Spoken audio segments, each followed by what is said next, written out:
राष्ट्रीय युवा दिवस पर मधुबनी में पीरामल फाउंडेशन और गांधी फेलोशिप की नई पहल it's all in the mind के साथ हुआ समारोह का भव्य आयोजन।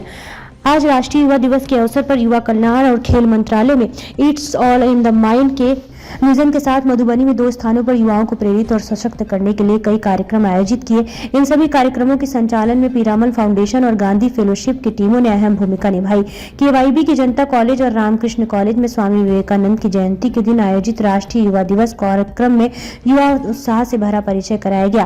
पीरामल टीम के साथ मिलकर युवाओं ने राष्ट्रीय युवा दिवस का आयोजन किया और सभी युवाओं को क्षमता के सुधार किया गया। इस मौके पर college staff, Piramal foundation team और गांधी फेलोशिप की टीम सभी उपस्थित थे।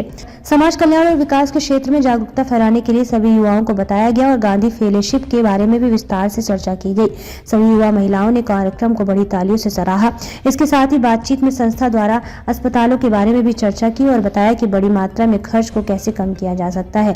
सरकारी अस्पतालों में उपलब्ध सुविधाओं का लाभ लेकर टीम ने यह भी चर्चा की कि युवा राष्ट्रीय अभियानों जैसे एनीमिया मुक्त भारत, टीबी मुक्त भारत और अन्य राष्ट्रीय पहलुओं में योगदान कैसे कर सकते हैं। युवा सक्रिय रूप से भाग लेते रहे और इन्होंने यह पूछा कि वे कैसे परिवर्तन का हिस्सा बन सकते हैं और परिवर्तन ला सकते हैं। मधुबनी से चौथा स्तंभ, ब्यूरो रिपोर्ट।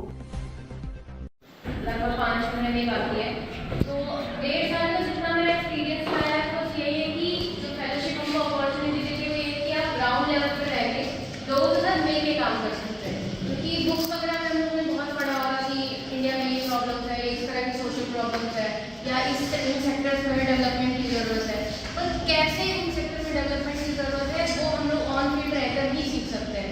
फॉर एग्जाम्पल अभी हम लोग हेल्थ में है, क्योंकि हमारा ऑर्गेनाइजेशन अभी 5 इसमें डिवाइडेड है, तो एजुकेशन, हेल्थ ऐसा अलग अलग और भी है, तो हम लोग भी हेल्थ में काम कर रहे हैं।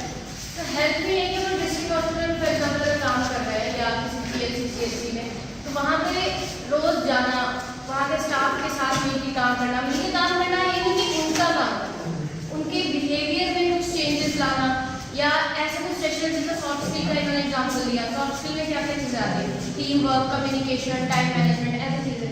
तो क्या होता है कि मोस्टली पेशेंट सफ़र इसलिए करते हैं कि या तो डॉक्टर या नर्स के बीच में कम्युनिकेशन नहीं होता है या जो एम्पैथी वर्ड इन्होंने यूज़ किया है वो कहीं ना कहीं स्टाफ में या गवर्नमेंट स्टाफ जो इनके अंदर नहीं है।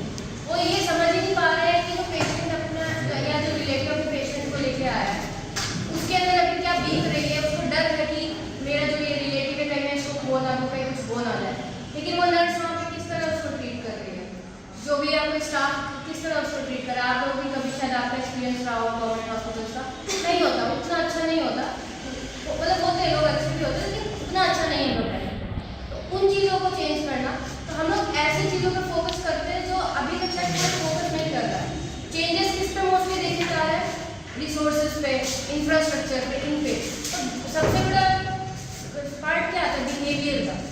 आप किसी को बहुत अच्छी बिल्डिंग बना के दे दो, हॉस्पिटल की नई बिल्डिंग बन गई है, देखी होगी आप लोगों ने, अच्छा पूरा स्टाफ दे दो, पूरा HR का अगर 100 लोग चाहिए तो आप 150 दे दो, फिर भी वो नहीं चल पाएगा, रन नहीं कर पाएगा। क्यों? क्योंकि पेशेंट ही सेटिस्फाई है।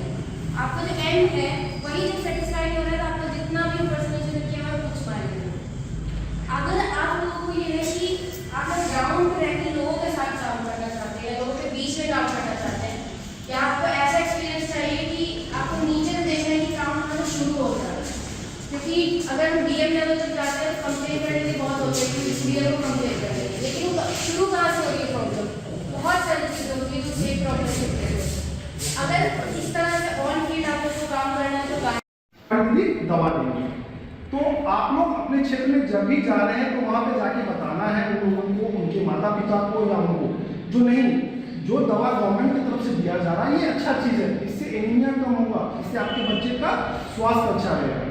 तो इस चक्र को अगर हमको खत्म करना है तो जो 6 महीने के बाद से जो दवा चलता है, जो बच्चा 6 महीने से लेकर 5 साल तक का है, वैसे बच्चों को आशा दीदी सिरप जाके घर पे देती है। तो उनको बताना है जो दवा आपको मिल रहा है वो सप्ताह में 2 दिन दिया जा रहा है, आपको उसको रेगुलर लीजिए, इससे आपके बच्चे स्वस्थ होंगे, एनीमिक नहीं होंगे। फिर 9 साल, जो 6 साल से 9 साल तक का बच्चा है जो प्राइमरी स्कूल जा रहा है